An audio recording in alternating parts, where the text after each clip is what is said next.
Now at 5 a.m. on WKYT this morning, control of Kentucky's House of Representatives on the line today. Just ahead, a closer look at today's special elections that are drawing the national spotlight. Police say 2 people are behind bars following a weekend burglary that ended in gunfire. And developers vow that the Centerpoint project will get done. The latest timetable for completion just ahead.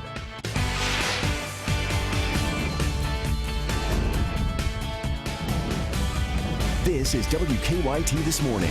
Good morning. Welcome into you. Hope you're having a great start to your Tuesday. I'm Rebecca Smith. And I'm Bill Bryant. We're glad you're here on WKYT this morning. We anticipate the highs today to be in the 70s. What about that? You know, that's amazing, Mike, and you're telling us it could last a long time. Yeah, a long time. And not just that, but we even get higher than the lower 70s, what we're going to be seeing today. Mid-70s expected tomorrow and off towards your Thursday. Live sky camera view looks good. No real fog issues and nothing really falling out of the sky that is going to affect you. 57 degrees right now in Richmond. 57 degrees in Richmond. I had to repeat that because typically we're at 52 for an afternoon high. We're already surpassing our high outside for many locations. And so you know it's going to be a warm and very nice day. 72 by the afternoon, but like I was talking about, near record-breaking temperatures coming up on Thursday. I'm going to go over that coming up in just about 10 minutes. Okay, see you then. Thank you. Well, Kentucky's Democratic-controlled state house will be on the line today. 4 seats up for grabs in a special election. And the seats include District 98, District 8, District 54, and District 62, scattered around the state as you see. 62 includes parts of Scott, Fayette, and Owen counties. WKYT's Mark Barber is joining us with more on what today's special election means for both parties in Frankfort. Mark, good morning. Good morning, Bill. All is quiet here in Scott County, where polls will open in an hour. This is the Scott County Public Library here, and it is just one of the polling locations that voters will be heading to for this special election in just a little bit. They do have the signs up out here. A few people have started walking inside. We're not sure at this point if they're actually polling workers or not. Now, here's what we know about the next 13 hours. Voters across the state, including voters in Fayette, Scott, and Boyle County, will choose 4 new state representatives. Some of those open seats in the House were held by Democrats until Governor Matt Bevin promoted them within his administration. Right now, the House is still controlled by Democrats, but they only have 50 members compared to 46 Republicans. So if Republicans sweep all 4 seats in the House today, it will split power between both parties. Of course, that would be a historic win for Republicans because Democrats have controlled the House since the 1920s. Republicans already hold the Senate, so that would make it much easier for the governor to pass his proposed budget cuts before the legislative session ends next month. Now, of course, voters will have until 6 o'clock tonight to choose the next 4 state representatives. Coming up on the next half hour of WKYT News at 5:30, we'll take a look at the 2 races that will play out here in central Kentucky today. Live in Scott County, Mark Barber, WKYT. For more on today's special election, go to WKYT.com or look on the WKYT News app. Governor Matt Bevin used social media to call on lawmakers in the House to pass his proposed state budget. In the video that his office posted online, the governor walked into an empty House chamber yesterday morning and questioned why no action was being taken on his budget. House Speaker Greg Stumbo says lawmakers were working yesterday morning. They were just across the street at the Capitol Annex. They've been in session for an average of just over an hour a day this entire legislative session. They're being paid to be here full time. I don't think he's been over here during this entire session, so maybe someone should ask him if he needs an escort. We can show him around this building. Maybe he can become familiar with it. This is where the work goes on today. The House was not scheduled to meet until 4 o'clock yesterday afternoon, as far as all of them being there in the chamber. But Stumbo says the House is working in committees and they're trying to pass a budget. Lawmakers keep hitting roadblocks on that. Among them, lawmakers cannot agree on the governor's proposed cuts, including for higher education. There are 18 days left in the legislative session. New this morning, 2 arrests have been made in a Lexington burglary that ended in a shootout over the weekend. Marcus and Matthew Parker are charged with burglary after police say they broke into the Prime Cuts barbershop on Legends Lane Sunday. Police say the men planned on stealing some TVs, but as WKYT's Mike Byers is about to explain for us, that plan a little bit disrupted by a group of people who were already inside there at the time. That's right, Rebecca. The plans were disrupted a little bit as Lexington police have arrested 2 people who they say broke into a Lexington business over the weekend, which ultimately led to shots fired. Now police have arrested 39-year-old Marcus Parker and 23-year-old Matthew Parker in connection with the break-in. They say these are the 2 men that police say broke into Prime Cuts barbershop and tried to steal several flat-screen TVs from the wall Sunday evening. That's when a group of people were playing a card game in the back room of the business. They say when one person got up to leave through the front door that was locked, 2 men with guns and masks on their faces forced their way in through the front door. Police say both sides exchanged gunfire. The people in the back room ran out the back door while the suspected robbers went through the front door. Now police have charged both Marcus and Matthew Parker with burglary. Live in Lexington, Mike Byer, WKYT. All right, Mike, thank you. It has been nearly 2 weeks since community members became aware of radioactive material at an Estill County landfill, and those living nearby remain concerned about it. Estill County officials say all tests to this point have shown the air and water to be safe near the landfill. They say preliminary tests showed no radiation in the water, but one sample did show higher levels of lead than normal. County officials say another team will come in this weekend for even more testing of the water and air. Despite the continuous testing, many are concerned with the waste creating harm in the future. What worries you the most? That we will at one point in time down the road, that we'll be exposed to that. Sooner or later we will get it. It will come out. The Estill County Judge Executive says potential fines against the landfill could total a couple of $1 million. He also says he wants the landfill to install an X-ray machine so workers can see everything that comes into the landfill. Well, the developer of the long-awaited Centerpoint project in downtown Lexington says everyone will be seeing progress soon. Dudley Webb told WKYT the proposed parking garage will be finished in 8 to 10 months. The towers will be finished a year or so after that, according to Dudley Webb. Webb says financing for the project is still in place and tenants are on board. The 2 Marriott hotels have been committed from day one. They're still there. Jeff Ruby's still there. The office building, we're back up to probably 40 to 50% pre-leased as opposed to 90 where we were when we lost the big tenants, and that we're ready to go. Well, Webb says the economic slowdown in 2008, a change in investors, and not getting funding he expected from the city played roles in delaying the project.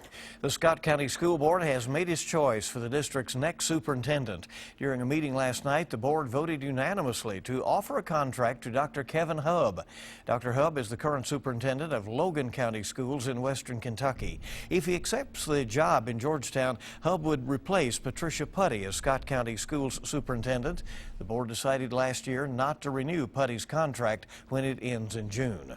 A couple of school closings to pass along this morning. Leslie County schools will be closed today and tomorrow because of illness. Redbird Christian School in Clay County is also closed today. And WKYT this morning just getting started. We're glad you're along with us here on this Tuesday morning in early March, feeling like a spring day ahead. Oh, isn't it great? A new study shows including peanuts in your daily diet can provide several health benefits. We'll take a look at them coming up. We have the 50s this morning. We have the 70s later on this afternoon. A beautiful day in store and maybe even record warm temperatures. I'll have all that coming up next. Now, your zone-by-zone forecast with meteorologist Micah Harris.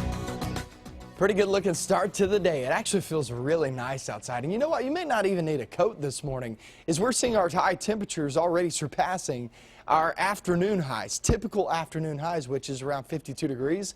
Outside, you can see the view. It's beautiful. Look at these temperatures, 54 now in Lexington. When I walked in, we were at 52. Still trying to rise out there this morning with those winds coming in from the south and southwest. We're at 44 in London. That's kind of a cold spot right through there, and to Laurel County, and then make your way into portions of Whitley and also Knox County, Clay County as well. Go northbound, 55 Mount Sterling, Winchester. My friends there in Clark County, good morning to you guys. We're at 54 degrees. Richmond 57 and Frankfort coming in. Capital City at 58. Going to Cynthiana, Mount Olivet, and then work your way back towards, say, places like Corinth and Williamstown. You're looking just fine. Moorhead looks much better this morning on the roadways over there than yesterday morning. Boy, we had an issue over there, but this morning looks just fine. Let's talk about your day. We go through the day. Noontime at 67. We get in towards your afternoon, 72 degrees. So teachers, keep in mind, you can still get the kids outside today. You might be able to do it tomorrow, Thursday, But Friday into the weekend is a little bit different. So 72 today as we continue to track through the next several days. Here's kind of the breakdown. We're in that warm sector of this system. The system back toward our west.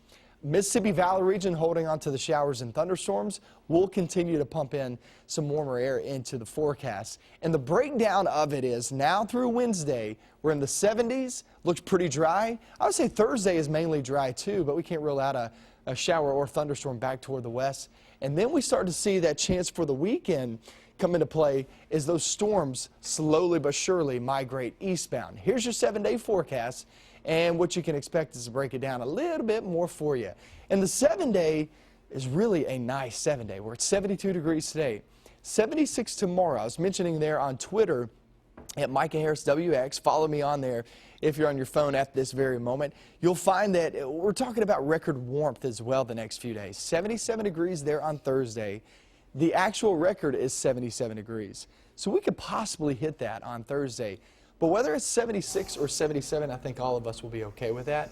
Either way, it's really nice. We get off towards your Thursday and Friday. If you're heading down to the ball game, basketball game with UK, there in the SEC tournament in Nashville. Nashville's weather pretty much, if you look at our 7-day, it's pretty much the same. So you'll have the showers and thunderstorms, the possibility of that. Very spotty, and temperatures will be there in the 60s and 70s as well. So basically, if you're heading down there, you can basically expect what you're going to be seeing here too.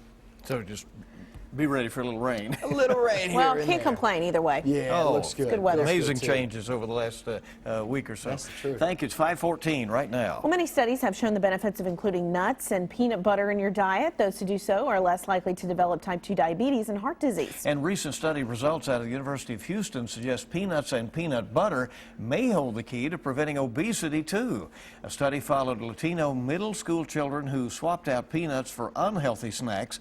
After 12 weeks, the children who ate the nuts had a lower body mass index than those who did not, and they continued to lower their BMI for 12 weeks beyond the study. Study findings are published in the Journal of Applied Research on Children.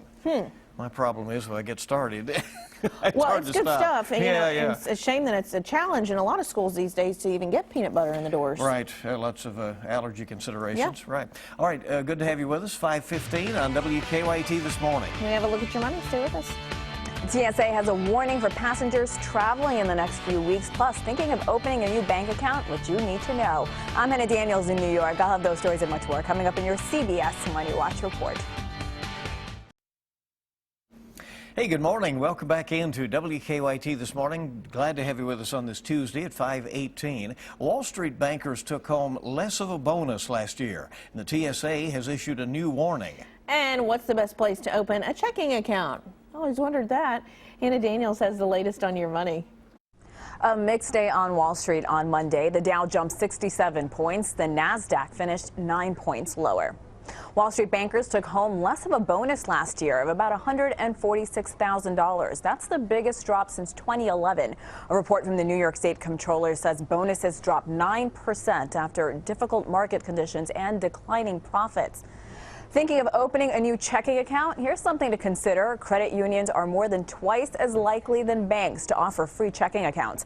Bankrate.com surveyed 50 of the nation's largest credit unions and found 76% of them have no service or transaction fees, regardless of the account balance or activity. Only 37% of banks offer that same service. The report did find the average credit union overdraft fee is a hefty $27.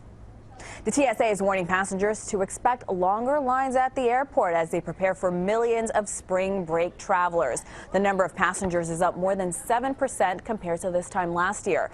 They're advising flyers to get to the airport early.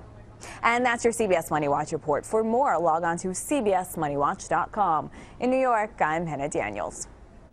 All right, some lessons there about money this morning, and it is 5:20 on WKYT. Glad to have you along. A lot more news is coming up. Sports is up next. The basketball Wildcats getting ready for the SEC tournament, and you'll hear John Calipari talk about Kenny Payne, one of his assistant coaches, and it was regional championship action last night in the 11th region. Also highlights from the 12th and the 10th region semifinals. That is on the way in sports.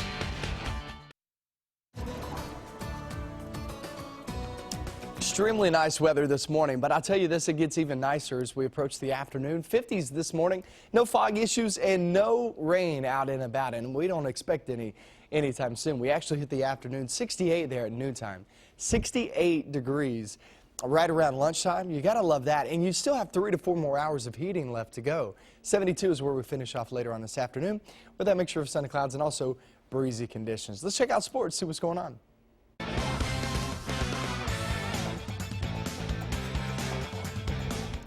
Scala BC Air has started the last 2 games for the Cats, and if he continues the kind of play he showed against Florida and LSU, the sky could be the limit for Kentucky in the postseason. Yesterday on the SEC teleconference, John Calipari was asked about Scal giving credit for his development to associate coach Kenny Payne. Cal said Payne is honest and tough. He has a great relationship with these kids. He doesn't BS them. He doesn't tell them what they want to hear. He tells them the truth. That's one. And 2, he's extremely hard on them. He is harder on them than I am. Because I'm tough too, but I'm not as tough as him. I mean, he absolutely accepts nothing but their best. 11th Region Boys title on the line last night. Dunbar and Scott County, both teams shot 30% from the field in the game, so it was a grinder. Second quarter, Dunbar leading, but Cooper Robb hits the 3 for the Redbirds. Cardinals trail 20 to 14. Tavion Hollingsworth gets in the lane. This shot makes it 25-16, and that was where we were at the half. Third quarter, Robb stays in bounds along the baseline. Tightrope job. Scott County pulls to within 2, but that's as close as they got. Hollingsworth on the nice pass from Darius Williams. He had 21, and it's Dunbar back to the state tournament for the first time since '97. 51-39. 10th Region Final. Paris, Mason County, Jordan Davis for the 3. The Greyhounds would lead by 19. Then here comes Mason County. Isaiah Garrison spin move in the basket. Paris by 7 at the half. Second half, the Royals erupt. Connor Sweeney hits the 15-footer. Mason's first lead of the game, 42-41. The lead grows to 7. Pig Williams in the lane, and he's fouled, and Mason County rallies, and they pull one out of the hat. Final score, 67-63. Mercer County and Southwestern meeting in the 10th Region semifinals. Late in the third, Logan Dyke steps into the passing lane, goes the other way. The Warriors trim a Titans lead to 7. Next possession, Mercer's Trayvon Faulkner gets the bucket, and he's going to get the foul. And Southwestern and Mercer blows them out 85-66. So we've got regional championship action later on tonight. We'll have the highlights at 11. That's a look at sports. Have a great day.